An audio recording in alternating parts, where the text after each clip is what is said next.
Welcome to Revenge Gate. Brace yourself, because today's story from Louisville, Kentucky, is intense. That night, the heavy rain in Louisville battered against my windshield, but nothing could extinguish the fire of hope burning inside my chest. My name is Jenna Jenkins, a 32-year-old woman who had just finished another exhausting shift just to keep my family afloat. My hand instinctively brushed against the hidden pocket of my bra, where I had carefully stashed a lottery ticket worth $5 million. That thin piece of paper felt like a passport, one that would finally free my family from the crushing debt we had endured for so many years. I drove through the storm, picturing the joy I was about to bring home. I could already see the relief on my parents' faces and the excitement in my sister's eyes when she realized we would never have to panic over overdue bills or our falling-apart house ever again. But the moment I stepped onto the familiar porch, my feet froze. I heard the sharp pop of a champagne cork, followed by loud laughter spilling out from the living room. Celebration in our home with our finances drowning us? It made no sense. My heart began to pound as I leaned closer to the cold oak door, pressing my ear against it to listen. And then my world shattered. A voice I recognized instantly, my sister's, cut through the noise, cold and confident. The family already got $500,000 in compensation for the land. We don't need Jenna anymore. My breath caught in my throat. I couldn't even process the betrayal before I heard my father's voice, lowered to a chilling whisper. We have to find a way to get rid of her before she finds out about the money. I stood there trembling, caught between fury and heartbreak, realizing that my own family wasn't just hiding something from me. They were planning to erase me from their lives. The lottery ticket pressed against my skin felt heavier than ever. I had come home ready to save them, and instead, I discovered they were celebrating without me. If this story grabbed your attention, please leave a like to support our work. What would you do if you caught your family betraying you like this? Let us know in the comments before we find out what happens next. Fighting back the tremor of rage spreading through every cell of my body, I took a deep breath and turned the doorknob as if I hadn't heard a thing. As soon as the heavy wooden door swung open, the celebratory atmosphere in the living room vanished instantly, like a candle blown out by the wind. The expensive bottle of champagne was hurriedly shoved behind the beige sofa, while my family immediately shifted their expressions from joy to exaggerated misery. My sister, Kendra, who had always been the spoiled princess of the household, quickly wiped the smirk off her face to look appropriately somber. It was terrifying to witness how quickly they could transform from jubilant conspirators into a pathetic family on the brink of financial ruin just to manipulate me. My father, Howard, sat slumped over the dining table with his head buried in his hands, displaying a performance of exhaustion that would have fooled anyone who hadn't heard his cold whisper moments ago. Meanwhile, my mother, Beverly, wasted no time in launching her psychological attack by waving a stack of overdue notices in the air to capture my attention. She began wailing about the electricity and water bills that were supposedly weeks behind, to create immediate pressure on me the moment I walked in. Mom looked at me with teary eyes, saying that if we didn't come up with $1,000 by tomorrow morning, the utility company would cut off our power.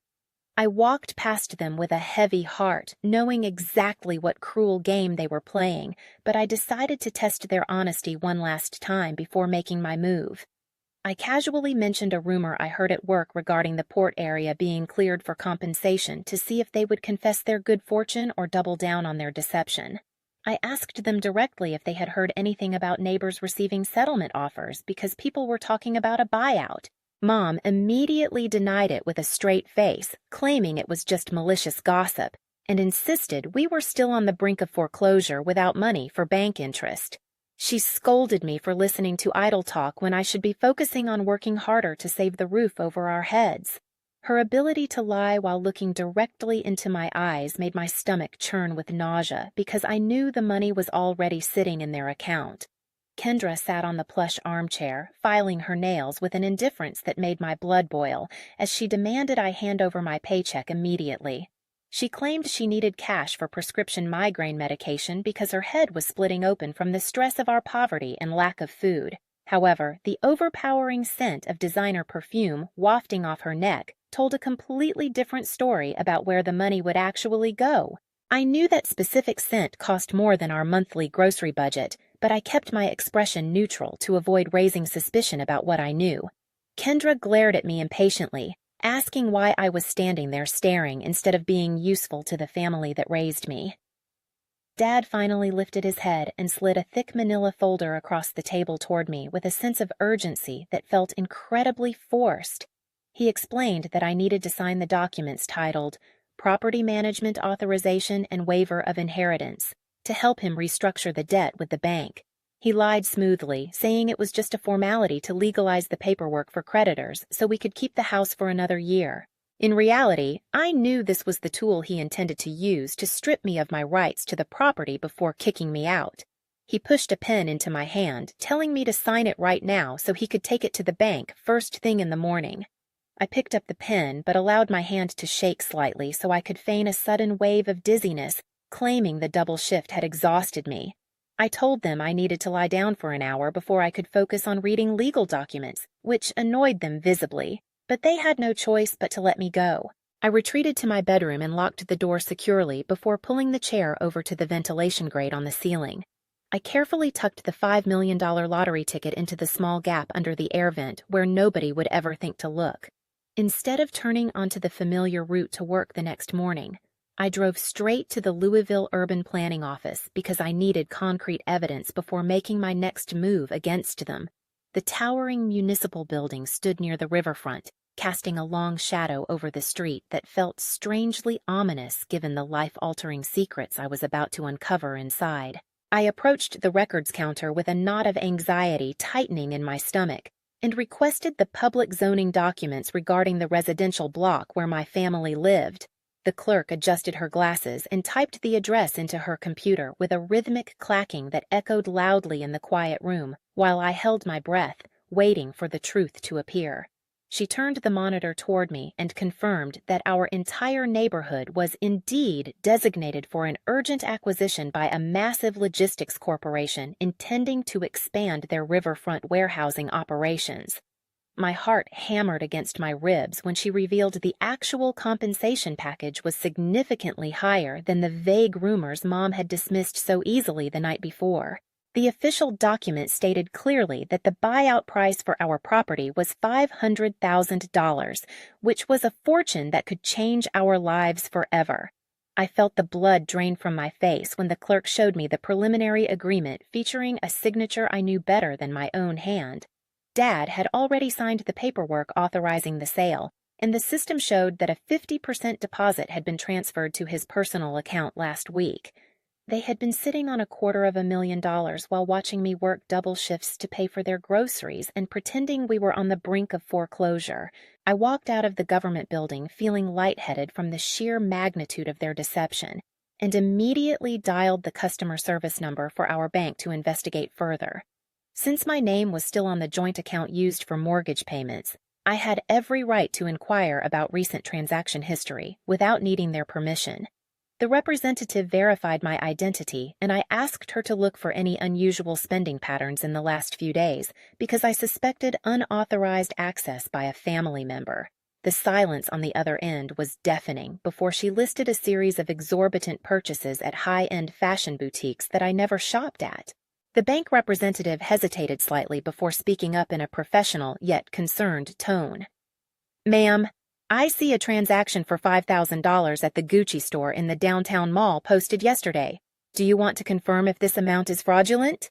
I gripped the steering wheel until my knuckles turned white and replied with a voice devoid of any warmth. "No need to contest it because I know exactly who swiped the card. Thank you for your help." It was obvious Kendra was already burning through the settlement money while they forced me to pay the electricity bill. So, I drove home late that afternoon with a cold determination settling in my chest. When I opened the door to my bedroom, I froze because the space looked like a tornado had swept through it, leaving nothing untouched. My clothes were pulled out of the drawers and scattered across the floor, while my books were thrown haphazardly onto the bed in a chaotic pile. It was painfully obvious that this was not the work of a burglar, but rather my parents frantically searching for any secret stash of money they thought I might be hiding from them. I cleaned up the mess in silence without confronting them immediately because I wanted to save my energy for the battle that was inevitably coming at dinner. The atmosphere in the dining room that evening was so thick with tension, it felt suffocating as we sat down to eat a meager meal of leftovers. Mom placed the electricity bill next to my plate with a pointed look, expecting me to take out my checkbook as usual to cover their expenses. I pushed the paper away across the table and declared calmly that I would not be paying it this month or any month moving forward. Dad slammed his heavy hand onto the table with such force that the ceramic plates jumped and rattled violently against the wood. His face turned a deep shade of crimson as he stood up and shouted, "You live under this roof, so you have to take responsibility, or do you want me to kick you out on the street right now?" I looked straight into his furious eyes without blinking and replied with a calm that seemed to terrify them more than any scream. "I have paid off every single debt for you for the last 5 years. Do you really think I owe you anything else at this point?" The room fell silent for a heartbeat before Mom switched tactics to her favorite weapon of emotional manipulation to regain control of the situation. She burst into theatrical tears, wailing about how she sacrificed her youth and health to raise me, only to be treated with such cold disrespect. She listed every meal she ever cooked and every diaper she ever changed to make me feel like an ungrateful burden who owed them my entire existence. It was a performance I had seen 1,000 times, but tonight it had no effect on me because I knew the truth about the $500,000. 3 days after I discovered the truth, a storm finally descended upon our house that was far more devastating than any tempest blowing off the Ohio River. I was sitting in the living room trying to calculate the best time to reveal my hand when a piercing shriek from the second floor shattered the fragile silence of the evening. Kendra came thundering down the stairs with a performance so dramatic and overblown that it genuinely deserved an award for terrible acting. She was clutching her chest and hyperventilating as she accused me of sneaking into her bedroom while she was in the shower to steal her prized possession.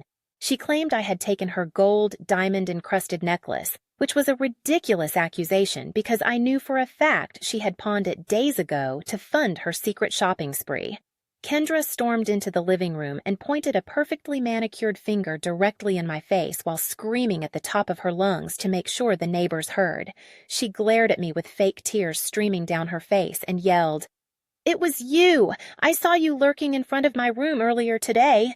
Give me back my necklace right now, you filthy thief!" I looked up from my book with a calmness that infuriated her and let a small smirk of amusement play on my lips before responding.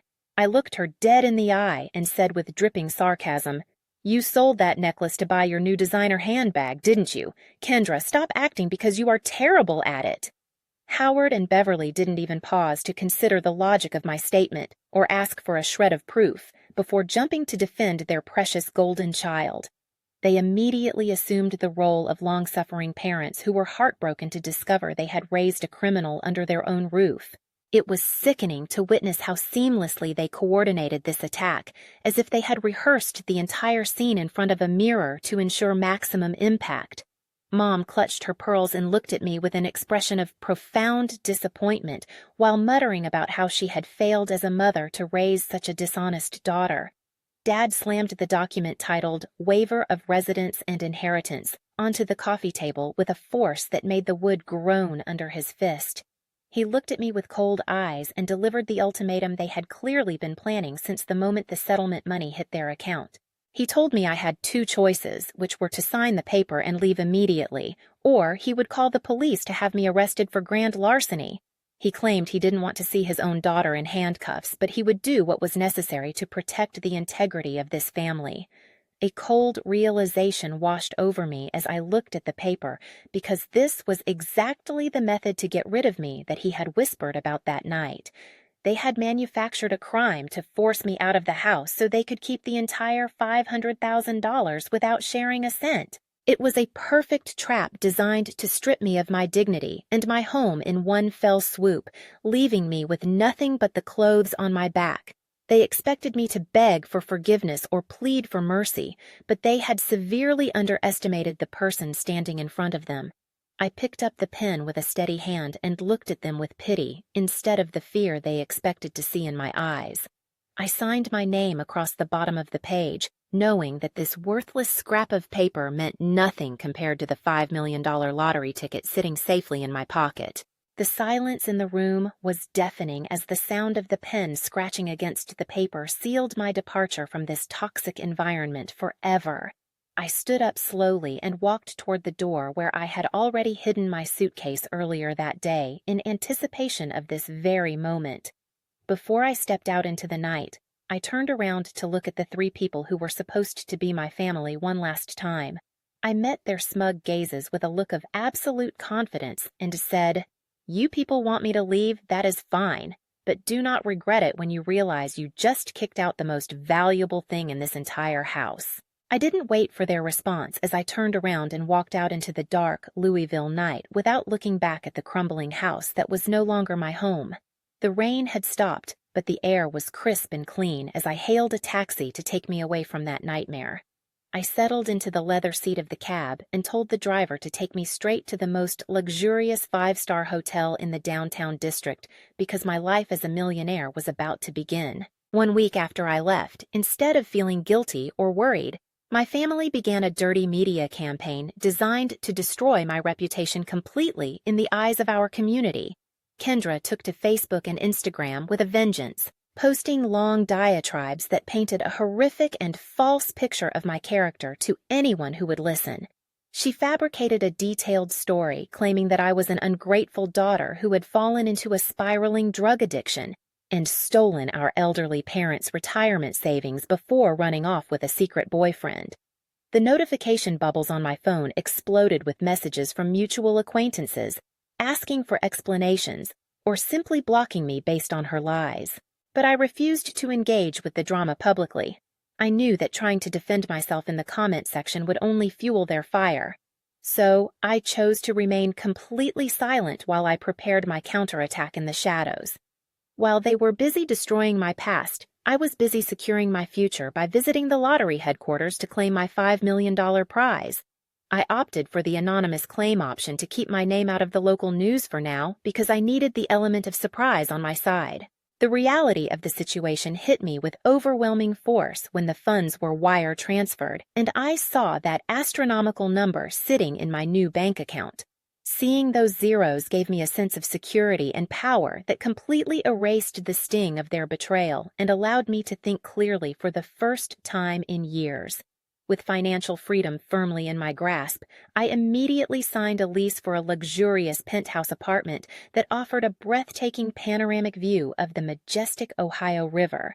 I spent my days replacing my meager wardrobe with high-end designer clothes and experiencing the lifestyle I had been denied while supporting my ungrateful family.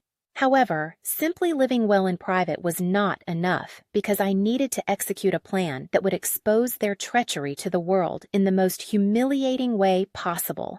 I sat on my velvet sofa watching the boats drift by on the river below and realized that the best revenge would be to use their own greed and vanity against them. I reached out to my best friend Chloe, who worked as a high-profile event planner in the city, and invited her over to my new sanctuary to reveal the truth. I told her everything about the lottery win, the hidden settlement money, and the cruel way my parents and sister had kicked me out to keep their wealth to themselves. Chloe listened with her jaw on the floor before I unlocked my phone and showed her the banking app to prove that I was serious about my resources. The shock on her face was priceless as she realized that the friend she thought was homeless was actually a multimillionaire. Chloe looked at the screen with wide eyes and gasped. "Good heavens, Jenna, what exactly are you planning to do with all of this money? Please do not tell me you are going to forgive them." I took a slow sip of vintage red wine and smiled mysteriously. "Forgive them? Absolutely not, Chloe. I am going to show them exactly what they threw away. I want to organize the biggest party this city has ever seen." We spent the rest of the evening crafting the perfect strategy to ruin Kendra's social standing by targeting the one thing she cared about most, which was her popularity. Chloe used her professional network to design and send out exclusive electronic invitations to every single relative and friend we knew, including Kendra's entire circle of superficial followers. The invitation promised an all-expenses-paid luxury yacht party on the river, with free champagne and gourmet food scheduled exactly on the night of Kendra's birthday. We made sure the digital invite looked incredibly exclusive and sophisticated to appeal to the vanity of the people Kendra desperately tried to impress. The allure of a free, high-class event was too strong for the shallow people Kendra surrounded herself with to resist, even for the sake of loyalty. My phone buzzed incessantly with RSVP notifications, confirming that everyone from my cousins to Kendra's best friends had accepted the invitation without a second thought. They were all too eager to experience a taste of the good life to care about the sister who had been left behind in a crumbling house. It was pathetic to see how easily their loyalty could be bought with the promise of free alcohol and a boat ride. I scrolled through the list of confirmed guests with satisfaction, knowing that Kendra would be sitting alone on her birthday while everyone she knew celebrated with the sister she tried to destroy. On the last Saturday of the month, the Louisville harbor was ablaze with lights and bustling more than ever as all attention focused on the magnificent yacht docked there. I had spared no expense to rent the most luxurious river yacht available in Kentucky and transformed it into a floating palace that shimmered against the dark waters of the Ohio River. Thousands of fresh white roses imported from South America adorned every railing and surface, while elaborate crystal chandeliers suspended from the open-air deck cast a magical glow over the water. The air was filled with the scent of expensive perfume and the soft melody of a live jazz band playing in the background as guests boarded the vessel in awe of the spectacle I had created. I stepped onto the upper deck wearing a breathtaking midnight blue evening gown encrusted with real diamonds that caught the light with every movement I made. I walked with a newfound confidence through the sea of hundreds of guests who were raising their champagne glasses in my honor, which was a stark contrast to the girl in the ragged uniform they used to ignore. Every person who had once looked down on me or believed Kendra's lies was now vying for my attention, hoping to get a glimpse of the woman who had pulled off the event of the year. I smiled graciously at them while enjoying the heavy weight of the expensive jewelry around my neck, which served as armor against the memories of my poverty. Meanwhile, across town, in the suffocating silence of our dilapidated house, Kendra sat alone at the dining table, wearing heavy makeup that looked grotesque under the harsh kitchen light. She stared blankly at a cheap grocery store cake with unlit candles while checking her phone every few seconds, only to receive a barrage of fake apology texts from people claiming to be sick or busy. It must have been agonizing for her to realize that the loyalty of her social circle was as fragile as her ego when faced with a better offer. She sat there in her sequined dress, waiting for a party that would never happen, while the silence of the empty house mocked her delusions of grandeur. As the clock struck the prime hour for social engagement, I signaled the production crew to begin the live stream on the massive LED screens positioned around the yacht and simultaneously broadcast it to every social media platform. I instructed the camera operators to zoom in specifically on Kendra's loyal inner circle, who were currently dancing enthusiastically on the dance floor and laughing without a care in the world. The camera panned across the faces of people Kendra had known since high school, showing them popping bottles of vintage champagne and devouring caviar as if they had never known her. I took the microphone from the stand and addressed the camera with a radiant smile, knowing that my sister was watching this exact moment from her lonely purgatory. I raised my crystal flute high in the air and shouted over the thumping music to ensure my voice carried clearly to the other side of the screen. Thank you, everyone, for coming to celebrate my new freedom. Drink to your heart's content tonight because I'm paying. The response was immediate and deafening as the crowd erupted into cheers that echoed across the water and into the night sky. They raised their glasses toward me and chanted in unison with a fervor that must have felt like a knife twisting in Kendra's gut. Long live Jenna, best party in Louisville. Back in the living room, Kendra watched the screen in horror as the people she considered her best friends betrayed her for a taste of the luxury she had always felt entitled to. She went completely berserk and started smashing plates and sweeping the cheap decorations off the table while screaming until her throat was raw at the unfairness of it all. She paced around the room like a caged animal, unable to comprehend how the sister she had discarded was now the queen of the city. My phone began to vibrate violently in my clutch, and when I saw Kendra's name flashing on the screen, I knew the bait had been taken perfectly. I motioned for the DJ to cut the music and connected my phone via Bluetooth to the yacht's massive sound system so every single guest could hear the conversation clearly. I tapped the green button and put on a confused expression as her shrill voice blasted through the speakers for hundreds of people to hear. Kendra did not realize she was on speaker as she screamed with a mixture of pure envy and unbridled rage that silenced the entire deck. "What are you doing, Jenna? How dare you steal my guests? Where did you get the money? Come home right now!" The entire boat fell silent as they listened to the pathetic desperation in her voice, which sounded even uglier against the backdrop of such elegance. I waited a beat for the humiliation to sink in before replying with a calm demeanor that devastated her more than any shout could. I smiled at the camera lens and said smoothly into the microphone, "Oh, Kendra, what are you saying? Didn't you say you didn't need me anymore? Happy lonely birthday." I tapped the red button to end the call, and the crowd instantly erupted into raucous laughter and applause that surely resonated all the way back to the house where my sister sat in the ruins of her ego. As soon as the live stream ended and the city's attention was at its peak, Chloe helped me execute the final blow that would shatter their reputation forever. We capitalized on the massive wave of curiosity generated by the extravagant yacht party to redirect the public's gaze toward the dark reality hidden behind my family's facade.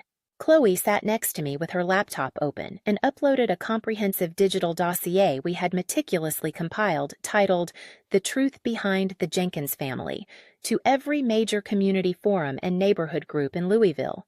This was not merely a rant or an emotional plea for sympathy, but rather a forensic presentation of facts designed to dismantle their lies piece by piece. The post opened with high-resolution scans of the legal documents Dad had signed, acknowledging the receipt of $500,000 in compensation, which proved he had the money long before he tried to evict me. Right below those documents, we attached the credit card statements showing Kendra's exorbitant spending on designer handbags and shoes during the exact same week they were crying poverty to me. The visual contrast between their secret wealth and their performance of destitution was undeniable and painted a damning picture of their greed. However, the most devastating piece of evidence was the audio file embedded at the very bottom of the post, which we labeled the family meeting. Chloe and I watched in silence as the view count on the post skyrocketed within minutes because people were desperate to understand the drama unfolding before them. We had uploaded the crystal-clear recording of that fateful night where the voices of my family members revealed their true nature without any filter. Dad's cold whisper saying, "We have to find a way to get rid of her," followed by Kendra's dismissive declaration that we don't need Jenna anymore, played on thousands of devices across the city. It was the undeniable smoking gun that stripped away any possibility of them claiming this was a misunderstanding or a family dispute blown out of proportion. The reaction from the online community was instantaneous and ferocious as the public sentiment shifted from curiosity to absolute collective outrage against the Jenkins family. The comment section exploded with thousands of angry messages from neighbors and strangers alike who were horrified by the cruelty displayed in the recording. They flooded Kendra's social media pages with hateful comments calling out her hypocrisy and attacking my parents for being complicit in such a heartless scheme. I scrolled through the endless stream of vitriol, feeling a strange sense of detachment as I read the words of strangers defending my honor. I paused when I saw a particularly incisive comment that had already gathered thousands of likes and read it aloud to Chloe. "Oh my God, how can such scary parents and sister exist? Did they really sell out their own child for $500,000? Boycott them immediately." Chloe tapped my shoulder excitedly and pointed at her screen where her email inbox was filling up with notifications from the companies Kendra worked with. The brands that had previously sponsored Kendra's influencer lifestyle were scrambling to distance themselves from the PR disaster that was consuming her image. Chloe turned the laptop toward me with a triumphant grin and said, "Look at this, Jenna. The brands are canceling their advertising contracts with Kendra right now. She is completely done. The fallout for Kendra was immediate and catastrophic as she watched her entire digital empire crumble into dust within the span of a single hour. Every small business and local brand she had partnered with issued public statements severing ties with her to avoid being associated with a woman who scammed her own sister. Her friends, who were currently partying on my yacht, blocked her number to avoid the crossfire, leaving her completely isolated in the digital world she used to rule. She had no choice but to deactivate her accounts and lock herself in her room as the virtual mob tore apart what was left of her persona. The consequences for my parents were equally severe as the scandal spilled over from the internet into the real world of our quiet neighborhood. The neighbors who had once listened to Mom's sob stories now looked at them with open disgust and crossed the street to avoid walking near our house. When Dad tried to go to the grocery store, he was met with whispers and fingers pointing at him as the man who sold his daughter for a check. The pressure of public shaming and the realization that their reputation was destroyed caused the internal structure of the family to collapse. They began fighting amongst themselves, with Dad blaming Mom for not being careful enough and Kendra screaming at both of them for ruining her future. They were trapped in that house together with their dwindling money and their resentment while the city of Louisville watched them fall apart. 6 months after that fateful party, as the golden autumn leaves began to cover the streets of Louisville, the decaying past came knocking at my door again. The Jenkins family had spiraled into complete financial ruin faster than anyone could have anticipated due to a combination of stupidity and arrogance. They had burned through the settlement money at a breakneck pace by purchasing luxury cars to maintain appearances and making disastrous investments in shady business schemes that promised quick returns.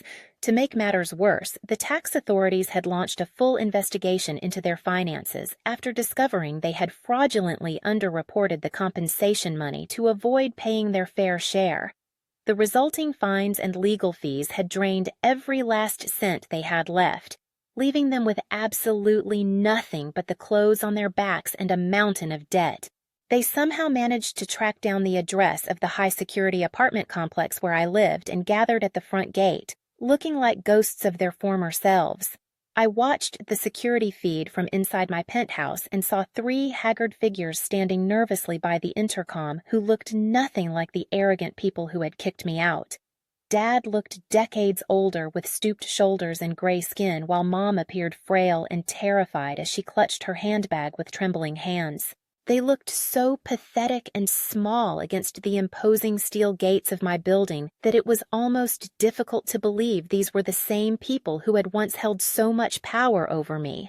I watched them press the buzzer repeatedly until I finally activated the video screen to hear what they had to say for themselves after all this time. Dad and Mom immediately pressed their faces close to the camera lens, with tears streaming down their cheeks as they realized I was listening. They began begging for forgiveness with a desperation that was painful to witness because it was born entirely out of necessity rather than genuine remorse. Beverly's voice cracked through the speaker as she pleaded, "Jenna, please listen to me because I know we were wrong. Open the door for your parents so we can talk properly. We are a family and you cannot just abandon your mother and father like this." Howard leaned in next to her and added with a weak and trembling voice that lacked any of his former authority, "I am so sorry, daughter. Please just save our family this one last time, and we promise never to ask for anything again."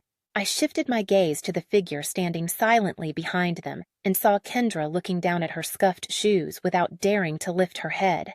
The arrogant sister, who used to demand my paycheck and mock my clothes, was gone, replaced by a defeated woman who had lost everything, including her pride. She looked miserable and broken in a cheap coat that was too thin for the autumn chill, serving as a living reminder of where greed leads.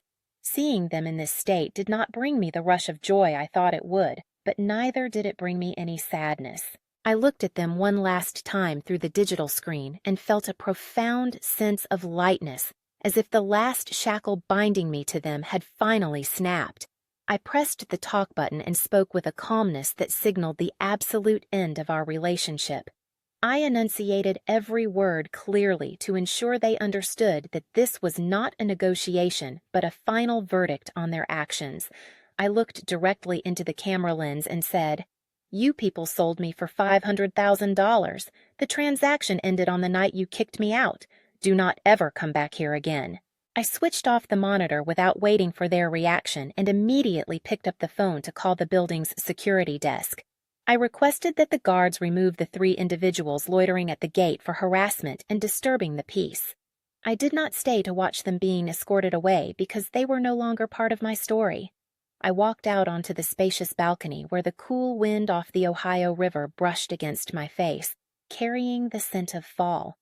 I sat down in the plush armchair and lifted a steaming cup of coffee to my lips to take a slow, deliberate sip. The dark roast tasted bitter, yet wonderfully sweet as it warmed my chest and grounded me in the present moment. I smiled as I watched the river flowing steadily below me, realizing that I was finally the captain of my own destiny. Jenna's story concludes here, but it leaves us with a profound lesson about the true value of family and self-respect. We often grow up believing that sharing the same bloodline automatically creates a bond that must be preserved at all costs. But this story proves that is not always true. Sometimes the people who share your DNA are the very ones draining your energy and exploiting your kindness for their own gain. The biggest takeaway from Jenna's journey is the courage it takes to cut off toxic relationships, even when those people are your parents or siblings. Filial piety should never mean allowing yourself to be trampled on or abused by those who are supposed to protect you. Greed can easily blind people to the love they should have for one another, but your own integrity and resilience will always be your strongest shield. When you learn to love and value yourself enough to say no, life will eventually reward you with the peace and success you deserve. Do not wait for someone else to save you because you are the only one capable of steering your own life. Thank you so much for taking the time to listen to Jenna's emotional journey to find justice and freedom. We truly appreciate your support and hope this story resonated with you. What do you think about Jenna's decision to call security at the end? Was she too harsh on her parents, or was it the exact price they deserved to pay for their betrayal? Please share your thoughts and opinions in the comments section below because we love hearing from you. Don't forget to hit the like button and subscribe to the channel so you never miss out on our next dramatic story. Goodbye for now, and see you in the next one.